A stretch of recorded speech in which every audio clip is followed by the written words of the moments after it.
नमस्कार, मैं संतोष चतुर्वेदी, धनघटा जनपद संत कबीर नगर उत्तर प्रदेश से। आज इस वीडियो में यूपी बोर्ड 10वीं के गद्य खंड का अध्याय है ईर्ष्या तू न गई मेरे मन से, जो रामधारी सिंह दिनकर की रचना है।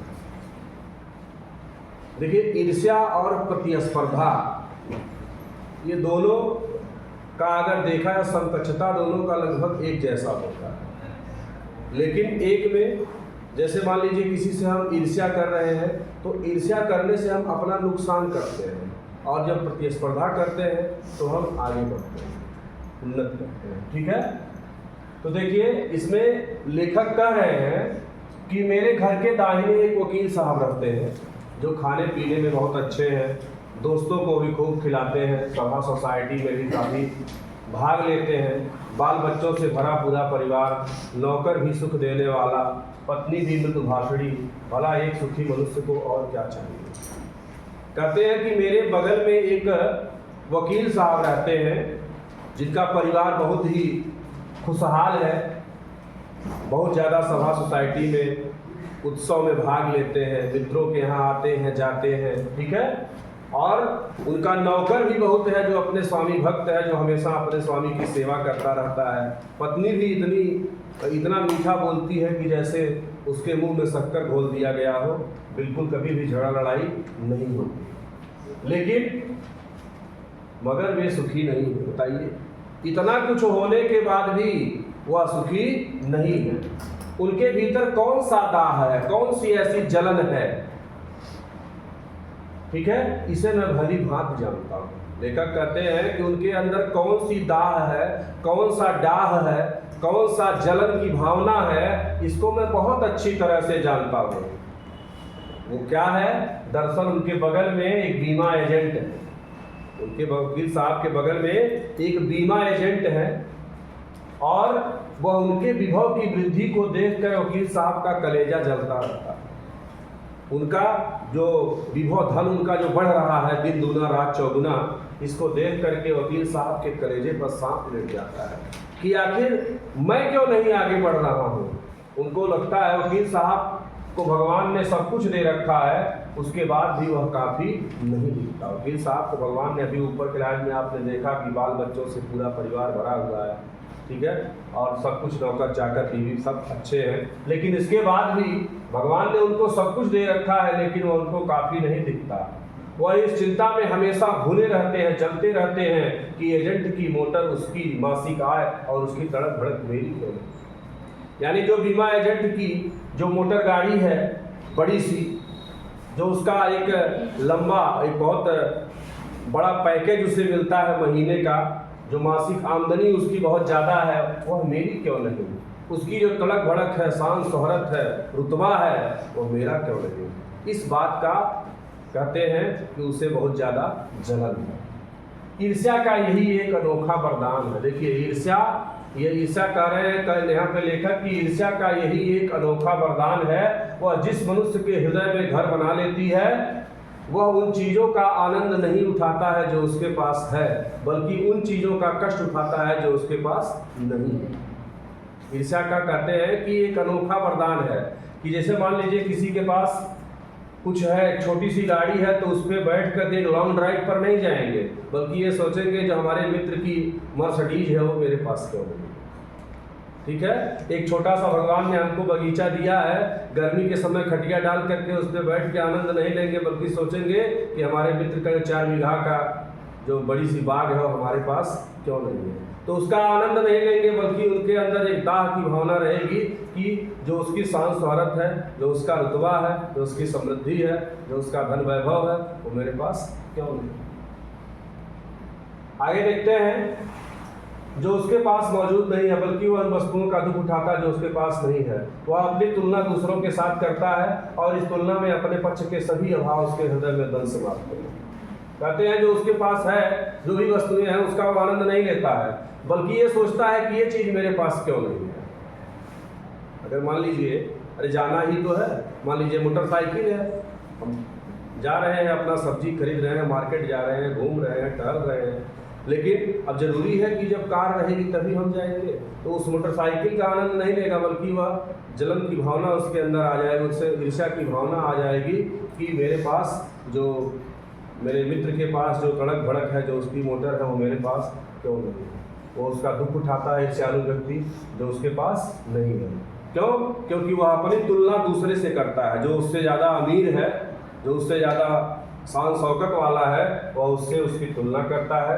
और जो भी उसके पास अभाव रहता है, ऐसा जो उसके पास है, उसके मित्र के पास और उसके पास नहीं है, ठीक है, वह उसके हृदय में दंश मारता है, उसे कष्ट देता है। और दंश की इस दाह को भोगना कोई अच्छी बात नहीं है, और यह जलन का जो दुख है, यह भोगना कोई अच्छी बात नहीं है। मगर ईर्ष्यालु व्यक्ति करे भी तो क्या करे, वह अपनी आदत से लाचार है, वह कुछ नहीं कर सकता है। उसकी फितरत बन गई, उसका नेचर बन चुका है कि वह जो उसके पास है वो उसका आनंद नहीं लेगा, बल्कि जो उसका अभाव है और अगल बगल के लोगों का है, वह उससे ईर्ष्या करना शुरू कर देगा। एग्जाम्पल देखिए इसका, एक उपवन को पाकर भगवान को धन्यवाद देते हुए उसका आनंद नहीं लेना और बराबर इस चिंता में निमग्न रहना कि इससे बड़ा उपवन क्यों नहीं। यानी एक उपवन भी जो बताया पहले कि एक बगीचा है, अगर भगवान ने अगर हमें दिया है तो उसका आनंद न लेना, बल्कि बराबर इस चिंता में डूबे रहना। निगम माने क्या होता है? डूबे रहना कि इससे बड़ा भगवान ने हमें बगीचा क्यों नहीं दिया।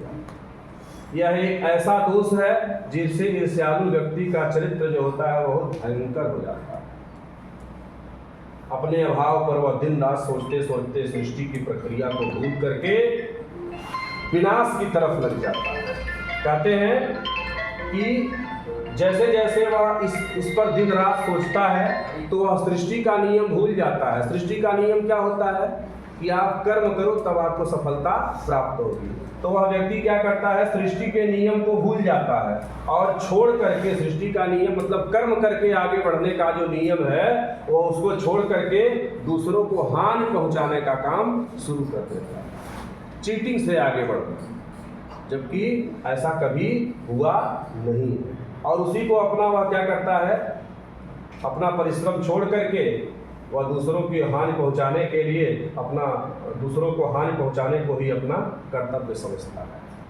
कहने का मतलब, अगर मान लीजिए वह आगे नहीं बढ़ पा रहा है, सृष्टि का नियम होता है कि जो व्यक्ति जितना कर्म करता है उसे उतना ही प्राप्त होता है, लेकिन वह व्यक्ति इस नियम को भूल करके जिससे वह ईर्ष्या करता है उसको नुकसान पहुंचाने का उसको हानि पहुंचाने को भी अपना श्रेष्ठ कर्तव्य समझने लगता है, और वह सब कुछ भुला करके सिर्फ उसको नुकसान पहुंचाना ही अपना धर्म भी समझ लेता है। कहते हैं ईर्ष्या की बड़ी बेटी का नाम है निंदा। जो व्यक्ति जितना ही बड़ा ईर्ष्यालु होता है वो उतना ही बड़ा निंदक भी होता है। ईर्ष्या की बड़ी बेटी का नाम निंदा, यानी दोनों का रिश्ता। बेटी का मतलब यहाँ पे ईर्ष्या और निंदा का जो रिश्ता है वह माँ और बेटी का है, यानी ये दोनों हमेशा साथ साथ रहते हैं। जो व्यक्ति जितना बड़ा ईर्ष्यालु होता है वो उतने ही बुरे किस्म का निंदक भी होता है। कहने का मतलब जो व्यक्ति जितना ज़्यादा ईर्ष्या करता है वो उतना ही अच्छा निंदा भी कर लेता है। आगे, दूसरों की निंदा वह इसलिए करता है कि इस प्रकार दूसरे लोग जनता और मित्रों की आंखों में गिर जाएंगे और उस स्थान पर मैं अनायास ही बैठा दिया जाऊंगा। देखिए, वह दूसरों की निंदा किस लिए करता है?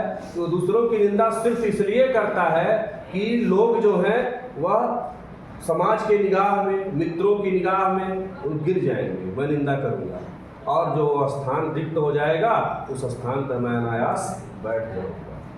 कहते हैं मगर ऐसा न आज तक हुआ है और न आगे होगा। कहते हैं ऐसा आज तक कभी नहीं हुआ है, और क्या नहीं हुआ है कि लोग निंदा से गिर जाते हैं, नहीं, मगर ऐसा कभी नहीं हुआ है कि न कभी जीवन में ऐसा होगा कि दूसरों को गिराने की कोशिश को अपने को बढ़ाने की कोशिश नहीं की जा सकती। मतलब ऐसा कभी नहीं हुआ है कि लोग दूसरों को गिरा करके, दूसरों की निंदा करके, लोगों की निगाह से गिरा करके कोई आदमी अपने आप को आगे बढ़ा सका है, ऐसा कभी नहीं हुआ है। एक बात और है कि संसार में कोई भी मनुष्य निंदा से नहीं गिरता। अगर कोई आदमी किसी की बुराई कर रहा है तो बुराई से उसका पतन नहीं होता, वह बुराई से गड्ढे में नहीं जाता है, वह बुराई से समाज के निगाहों में नहीं गिरता है। उसके पतन का कारण उसके सद्गुणों का ह्रास होना। जब उसके सद्गुण माने अच्छे गुण, जब उसके अच्छे गुण खत्म हो जाते हैं तब वह जनता और लोगों के निगाह में अपने आप गिर जाता है। आगे देखते हैं, इसी प्रकार कोई भी मनुष्य दूसरों की निंदा करने से अपनी उन्नति नहीं कर सकता। उन्नति को उसकी तभी होगी जब वह अपने चरित्र को निर्मल बनाए तथा अपने गुणों का विकास करे। कहते हैं जिस प्रकार से कोई व्यक्ति निंदा करने से नीचे नहीं गिरता है, उसी प्रकार से कहते हैं यह भी है कि कोई व्यक्ति आगे नहीं बढ़ सकता है जब तक वह अपने गुणों का विकास न करे। जब तक अपने चरित्र का विकास न करे, अपने गुणों का विकास न करे, तब तक वह आगे नहीं बढ़ सकता।